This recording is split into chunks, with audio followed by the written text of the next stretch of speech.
Thanks for joining us today for this 3-part podcast series on alternative assessments. This is episode 2, Alternatives to Tests and Essays. Today we'll be talking about authentic assessments that engage students in real-world activities and sharing a couple examples of these alternatives to traditional assessments. Hi, I'm Rachel Krieger, and I'll be your host today.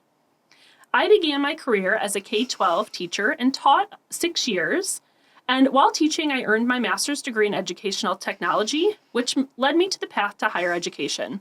I currently work for LSA Technology Services as an instructional consultant for teaching and learning with technology. Today, I'm going to be talking with my colleague, Elizabeth Foman. Elizabeth, can you start by telling us a little bit about your background? Hi. Yeah, I'd be happy to. I have a master's degree in technology management, and I taught courses in mass communication and web design before I took on this role in LSA Technology Services. So assessment is a central element to teaching and learning. It allows students to demonstrate their understanding and mastery of knowledge and skills, and it also gives the teacher an opportunity to evaluate and improve the student's learning process. Most people are probably familiar with those traditional assessments and have used them in their classrooms. Elizabeth, can you share what we mean by traditional assessments? Sure, I'd be happy to. There are 5 main reasons an instructor would use traditional assessments. The first reason is they want to evaluate the content. Traditional assessments can be effective methods for evaluating a student's understanding and memory recall of key course concepts, theories, or facts. An example of an evaluation of content mastery might be a 100-level STEM course. The second option is standardized testing. For some professional fields, it's crucial to ensure students can achieve strong results in standardized testing environments. Traditional forms of assessment can mimic these high-stakes environments and help prepare students accordingly. Nursing and Ross Business School are examples of where this kind of testing is used often. The third example is assessment of basic skills.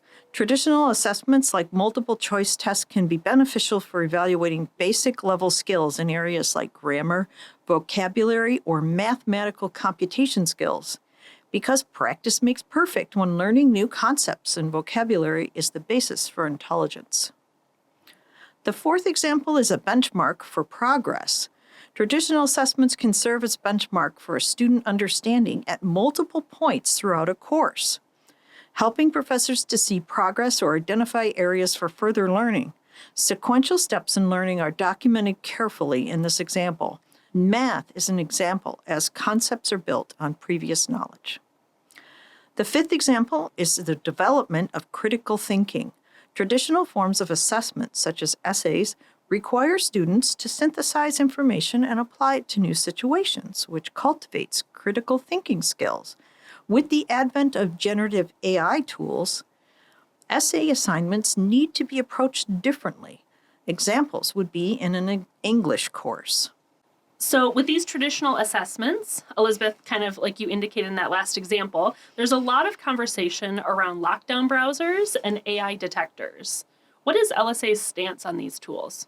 Well, the official LSA recommendation at the university is that we do not use lockdown browsers and AI detectors. If you design your assessments in such a way that it's not easy for students to be tempted to use online assistance, that is what we are going to discuss next. Perfect. So that leads me right into a question or scenario that I want you to think about. Can you share an example of your favorite assignment when you were a student? What was it about that assignment that made it so engaging or memorable for you? Well, my favorite assignment was when I was in elementary school and we were studying microbes. Our assignment was to swab a sample from our environment into a petri dish and then see what microbes would grow. When we looked at the results the following week, my teacher called me to her desk and asked where I had gathered my sample. I told her that I had swabbed dust behind the door of our classroom. She wanted me to know that I had cultured Clostridium perfringens, a bacterial spore that causes gangrene. This particular example of a favorite assignment contains many of the elements of active learning.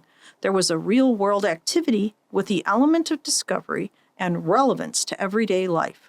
We shared out the results with the rest of the class. Perfect. That is a great example, Elizabeth. Thank you for sharing that. And it sounds like it was a very authentic experience. So let's dive deeper into this area of authenticity. What does it mean for an assignment to be authentic? Simply put, authentic assessment requires students to perform or create a meaningful product using real-life simulations instead of merely being tested on their knowledge. An authentic assessment is one that is realistic, it requires judgment and innovation, and perhaps asks students to do the subject matter. It replicates or stimulates the context in which learners are tested on in a future workplace or in their personal life. It assesses the student's ability to efficiently and effectively use knowledge and skills to navigate a complex task. And finally, it allows opportunities to rehearse, practice, and consult various resources and get feedback on and refine their student work. What are some positive impacts of using authentic assessments? Authentic assessments provide direct evidence of students' learning and skills for instructors and students to better understand the learning that's taking place and plan for the next steps of instruction and their learning. Authentic assessments have the potential to improve student self-efficacy, performance, and learning.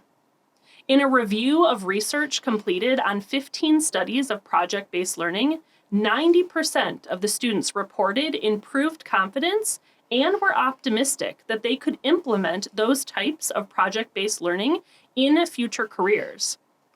And in addition, authentic assessments allow students to demonstrate their own unique abilities, their lived experiences, their interests, and their social identities. They also provide students with authentic tasks that can be utilized in professional portfolios, resumes, or even interviews. Elizabeth, can you share the different types of authentic assessments? Sure, I'd be happy to. The first example is project-based. Instead of traditional tests, students can be assigned projects that require them to apply their knowledge and skills to solve real-world problems or complete hands-on tasks. This allows students to demonstrate their understanding in a practical and creative manner. Another possibility is presentations and oral exams. Students can be given the opportunity to present their research, findings, or arguments orally. This allows for effective communication and presentation skills to be assessed and also encourages students to think critically and articulate their thoughts in a coherent manner. The last example is case studies and simulations. Students can be presented with real or hypothetical scenarios and asked to analyze and propose solutions. Case studies and simulations provide a practical and interactive approach to assessing students' ability to apply their knowledge to complex situations. So now that we know a little bit more about authentic assessments, what they are, and how they're beneficial, let's dive into 2 examples of authentic assessments. Elizabeth, can you tell us about the first example? Yes, our first example is a website with audio podcasts that students have generated themselves. These podcasts are on the Michigan Voices website, and anyone can listen to them online or even download them to listen to them later. These podcasts help students get a better idea of the policy issues and cultural discussions prevalent in the Ann Arbor community and the broader United States, as well as give perspectives and aspirations of university students from the University of Michigan and some of the voices of Gen Z. Rachel, can you talk about our second example, story maps? Sure. So our second example really focuses on digital storytelling and using a platform called Story Maps to bring those digital stories to life. So the students had to select a topic and find primary sources, find images, and build their story that they wanted to tell.